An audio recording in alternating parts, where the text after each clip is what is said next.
कुठंतरी असं वाटलं की बाबा आपण यातच किती दिवस गुरफटत पडायचं, काहीतरी वेगळं केलं पाहिजे. उपाशी मरत नव्हतो, खाऊन पिऊन होतो सुखी, पण कुठंतरी असं वाटलं की बाबा आपण यातच किती दिवस गुरफटत पडायचं, काहीतरी वेगळं केलं पाहिजे.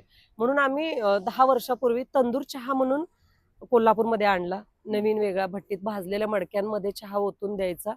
ते आम्ही कोल्हापूरमध्ये चालू केलं. त्या चहाला सुद्धा इतका सुंदर प्रतिसाद मिळाला आम्हाला.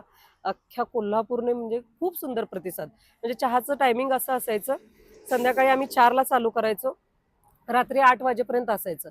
4च तासाचं टायमिंग असायचं चहा प्यायचं लोकांचं. 8 नंतर तर जेवण करायचे लोकं. पण त्या 4 तासामध्ये चहाचाच सेल आम्ही 10 ते 12,000 रुपये करायचो. आणि त्याच्यामध्ये आमच्याकडे वेगवेगळ्या प्रकारचे चहा मिळायचे. सर्दीचा चहा, खोकल्याचा चहा, तापाचा चहा, परत झालं तर दूध भेटायचं.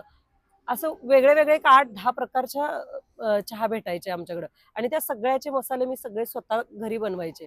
चहाच्या पण आम्ही त्यावेळेस 3-4 फ्रँचायझी एक 1.5 महिनाच ते चालवलं आम्ही.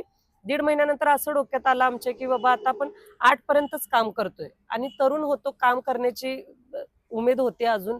अजून आपण काम करू शकतो 2-3 तास असं वाटत होतं. म्हणून मग 8 वाजल्यानंतर पुढं 11 वाजेपर्यंत अजून काय करायचं?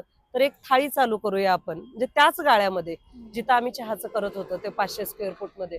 तर अजून एक थाळी चालू करूया आपण असं म्हटलं आणि मटण थाळी चालू केली.